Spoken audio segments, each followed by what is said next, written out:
Ladies and gentlemen, welcome back to the other side of the coin. Remember, was it yesterday? I think it might have been yesterday, where Fabrizio Romano was telling us that Benjamin Sesko's decision is quite imminent. He's going to make a decision as to where he wants to go, and that decision is now upon us. And ladies and gentlemen, for all the Benjamin Sesko fans out there that wanted him at Chelsea Football Club, well, I've got some really, really sad news for you guys, ladies and gentlemen. Exclusive. Benjamin Sesko has decided to stay at Red Bull Leipzig and sign new contract on improved terms. Now, before we get into this latest news, I want to take you guys back to a particular tweet Fabrizio Romano put out on the 19th of May 2024, so it's almost a month ago, and it went something like this. Exclusive, once again, from Fabrizio Romano. He's on top of his game when it comes to Benjamin Sesko news. Red Bull Leipzig have made contact with Benjamin Sesko's agent in recent days to offer new lucrative contract. Several top clubs want Sesko this summer, especially from the Premier League. Leipzig offer new deal and key player project to stay for one more year up to Sesko. So look, I mean, from the player side of things, he gets to develop for a further year. Maybe he felt that it's a bit too early, this particular move. And from Leipzig side of things, yeah, you best believe whoever is coming for Sesko next season, yeah, you're paying a leg and an arm and a neck and everything. You're paying everything. It's not going to be the 60 million euros or pounds that was the release clause this time around. You best believe he's going to be more than 100 million if, obviously, he kicks on and has a top season. Now, let's go back to today's breaking, which is what Fabrizio Romano was saying. Benjamin Sesko has decided to stay at Red Bull Leipzig and sign new contract on improved terms. So you best believe he's probably going to get better wages. The length of his contract might be longer so that they make sure they hold the value of the player. Decision made for talented striker similar to what Haaland decided back in the days at BVB. Sesko will stay at Leipzig with a new gentleman's agreement for future exit. So very, very, must be a very complicated deal here where Sesko also wants to look after his future. So he wants to ensure that there is a gentleman's, handshake so that he can part ways if he has a banging season and he develops even further so that he gets the opportunity to choose where he wants to go. At the same time, I believe Leipzig would probably financially look after themselves as well in that deal. And I'm sure Sesko will say somewhere in the contract that at least don't place me out of the market with some exorbitant amount of release clause or whatever it is. We don't know the ins and outs, the details of the release clause, but you best believe it's not going to be the 60 million that has been floating around in this transfer window, well, the transfer window that's going to open up. So look, ladies and gentlemen, the bottom line is Benjamin Sesko is staying at Leipzig and he's not coming to Chelsea Football Club. He's not going to Arsenal. He's not going to Man United. He's not going to nowhere. I never actually believed that Chelsea were really a top choice for him. I just always felt Arsenal's name was floating around, and I thought Arsenal would probably be the closest one to get him. And in fact, today, The Athletic put out an article saying that Arsenal's biggest threat was the fact that he was going to stay at Leipzig. They never ever felt that we were a threat or Man United were a threat. And it makes sense, because Arsenal are a settled team at the moment. They've got a settled manager, got a settled style of football. Their team is quite settled. They're probably just a striker away from winning it all. So now that they don't have Sesko, they're going to have to look in the market. I know a lot of you guys, a lot of Chelsea fans wanted Sesko up front, and I understand it. I fully get it as well. But now our focus has to be somewhere else. Julian Alvarez's name, that's been floating around in recent times, but that ain't going to be easy.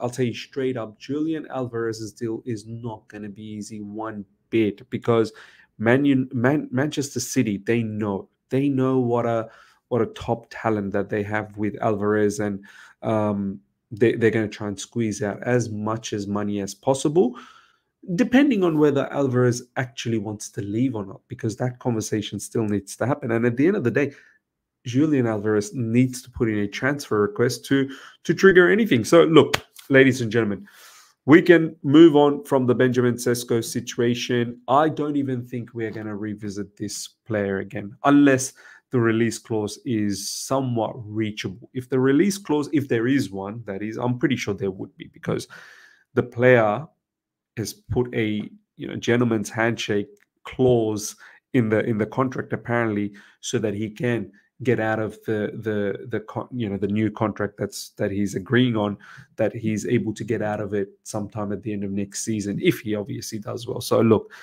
it's going to be quite expensive. I don't know whether Chelsea will probably return back to this. Who knows? Let's see what happens. Now, some more striker news. We definitely need a striker. I feel like, look, even if there are certain parts of the fan base that want to give Nicholas Jackson an opportunity to lead the line, look, I don't mind him leading the line, but it does come with a bit of risk, because at the end of the day, Nicholas Jackson, he's just, are we just willing to back him next season? He's scored goals, but the amount of misses that he has, that he's had last season, to back him again next season, there is a risk that comes with that gamble, of course. So look, I feel like we do need to get a striker, and I don't think we should get a striker that is a backup to Nicholas Jackson.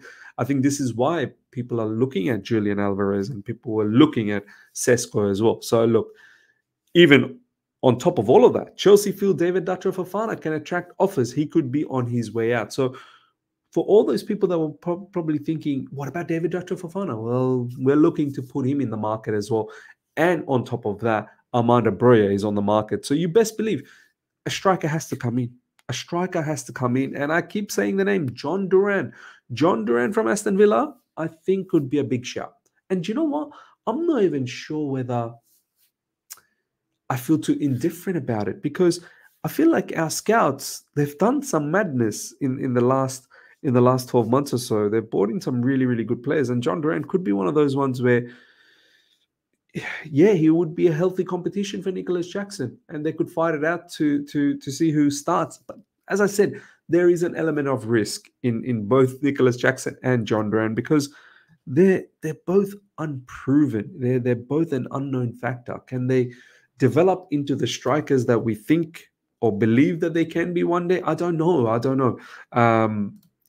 But all I can say is that John Duran is probably a huge shout for us. Chelsea and Everton are in dialogue over Armando Broja, but Everton needs to raise funds. Chelsea are also in no hurry to sell him before the Euros. This is coming from The Athletic. Looks like there is genuine interest from Everton. So Ben Jacobs not completely wrong, but at the same time, he's wrong in the sense that Everton's looking for a quick solution here. I don't think there can be anything quick when Everton are going through ownership changes and they're needing to raise funds as well. Financial fair play is on them badly. They lost points last season. If they don't balance their books this season as well, they're going to be in trouble for next season too. So look, Armando Broja, David Datro Fofana, all up in the market and all up for sale. Nicholas Jackson's the only one that we have. Now, finally some Julian Alvarez news. Julian Alvarez has been open to a move for several months, although his first choice destination is Real Madrid.